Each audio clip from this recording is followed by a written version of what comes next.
in the mid-90s,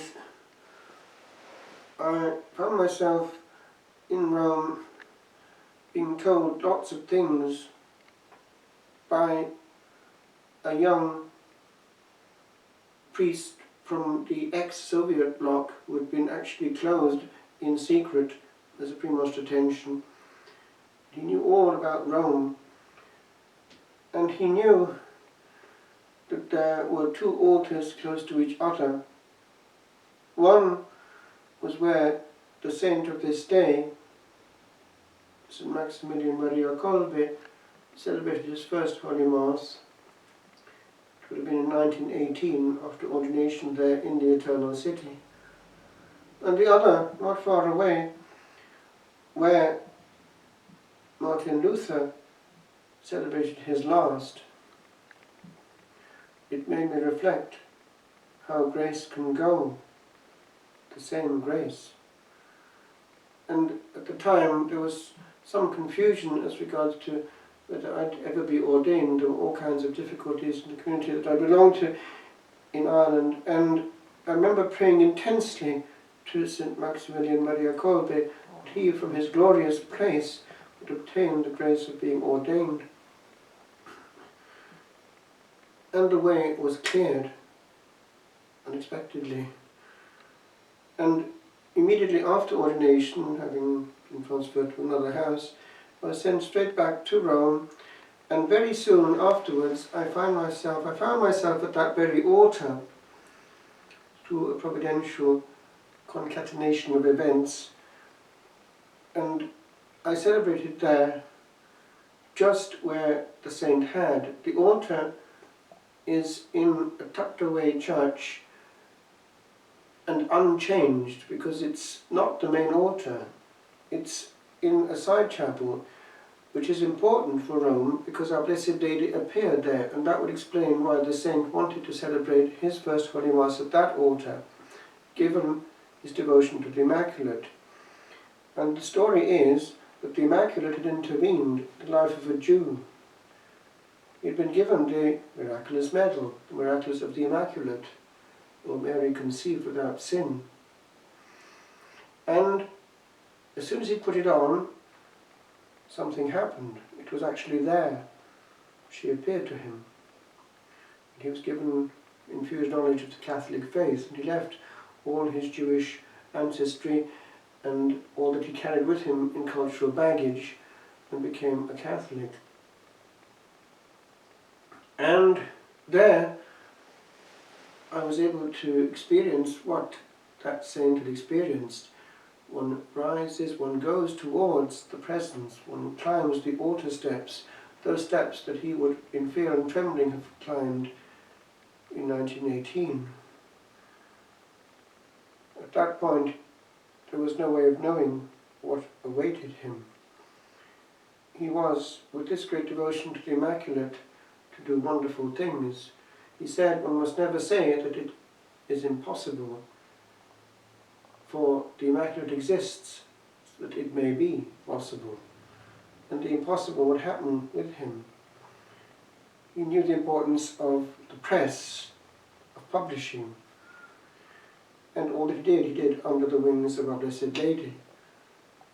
Eventually down in Japan, something told him that he was not to make the foundation there where people wanted him to, but on the other side of the mountain, and that's where the bomb happened on the 6th of... no, it's actually the second bomb, wasn't it? It's the one at Nagasaki. And it therefore happened not on his monastery, which was preserved. It happened in the heart of Nagasaki. But he was not to die there. He was to come back to Poland to form many holy conventual Franciscans, and out of hatred for the faith, Odium Fidei, he was taken into captivity, the same place as many other hidden saints, including Edith Stein, also a Jew. Well, he wasn't a Jew, but she was, and also was her sister Rosa. And we know the date, actually, of the two martyrdoms, 3 martyrdoms, therefore. Those two sisters, the 9th of August And this great man of God who gave his life to save another man who was actually present at his canonization, family man. It was the 14th of August, and when he was a child, Our Lady had appeared to him, offering him 2 crowns, one of lilies and the other of roses, and he chose both. And people weren't sure when he was being beatified by Paul VI what he would be, a confessor or a martyr, and it was resolved by Paul VI coming onto the altar not in white but in red. The same happened for Edith Stein. Actually, I was present at her canonization in Rome and a student. Very moving, because they are people like us who got there, who were faithful to the end. With regard to the saint of this day, it is said that after his martyrdom at Auschwitz, something slightly changed there. There was a certain amount of grace which was perceived, and things actually did happen. One thing that happened was that a group of Jesuits was taken into captivity, but the prior, the superior, was absent, and he, after finding that he'd lost all his brethren, went straight to the head of the camp to talk to him. He was one of them. He was willing to come in with them. But strangely, the officer said, "Go and do something useful." He went and carried on as a priest. When it came to liberation and therefore the trial of these officers, this officer, who had been very cruel at Auschwitz, was sentenced to death himself. But something changed his heart at that point, and he actually asked for a priest, but they couldn't get one.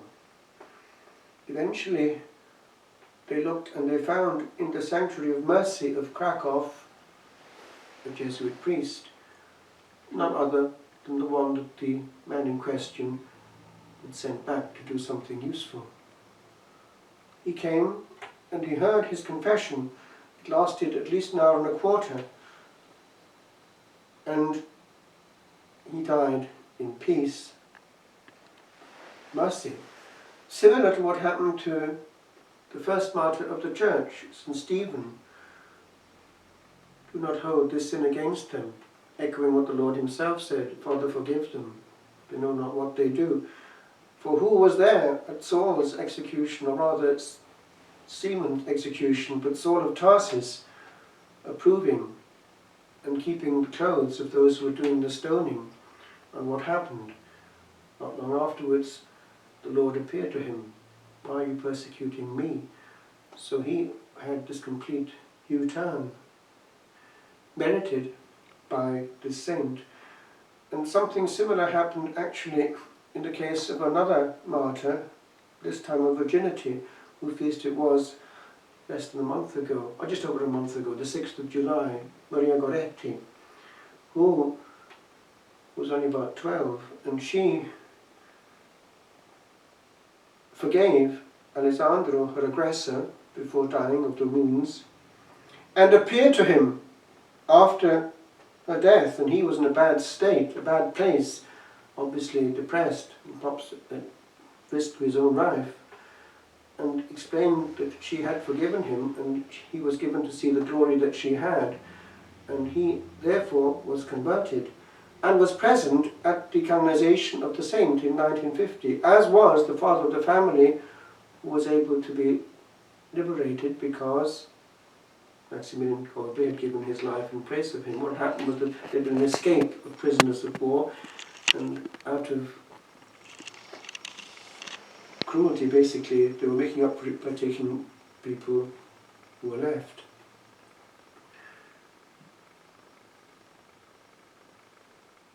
This saint reminds us of certain things. How much hatred there is in the world. No bird to this day flies over Auschwitz, it seems that they can smell and sense death still there. But how much of Auschwitz is still on this planet?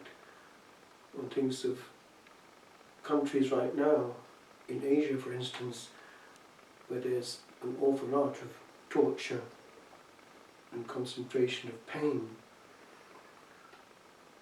Man's inhumanity to man. But these saints stand out. They were not embittered.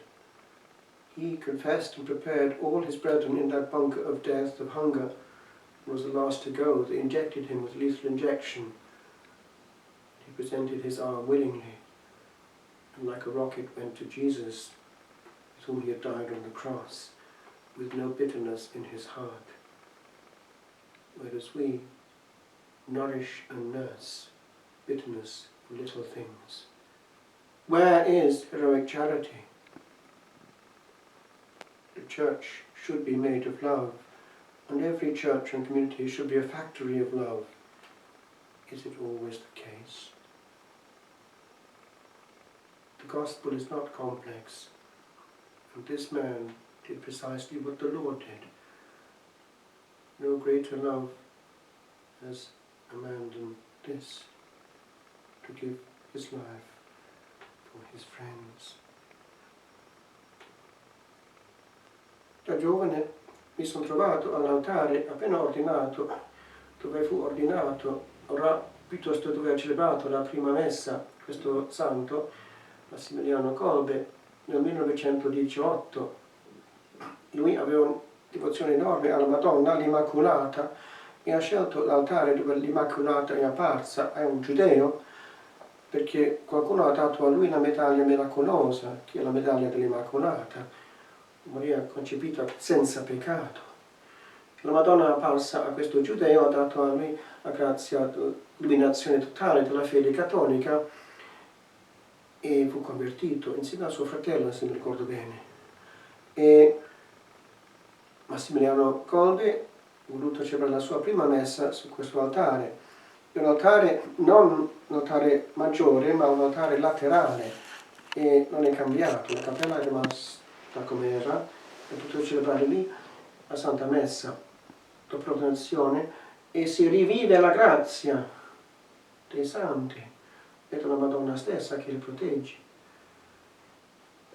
Vicino a quell'altare lì c'è un altro altare dove Martino Lutero ha celebrato la sua ultima messa cattolica prima di lasciare la Chiesa, spaccare la Chiesa in due.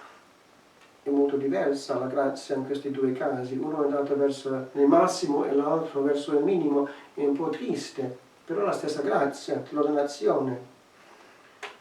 E poi nella vita di questo gran martire si è visto tanti prodigi. Già la Madonna è apparsa a lui quando era bimbo, dando la proposta, 2 corone, una corona di gigli bianchi, l'altro di rosse, e lui ha scelto tutti e 2 e ha ricevuto la grazia del martirio e anche della purezza. E si è saputo che la Madonna l'ha protetta in Giappone perché volevano costruire un monastero là, dove dopo la bomba atomica è arrivata, invece fu ispirato a costruire un po' l'altro lato della montagna e fu preservato. Tornato dopo in Polonia, ha fatto tanto bene, ha pubblicato tante cose, e fu preso e martirizzato, ma volontariamente, dando la sua vita come il Signore stesso.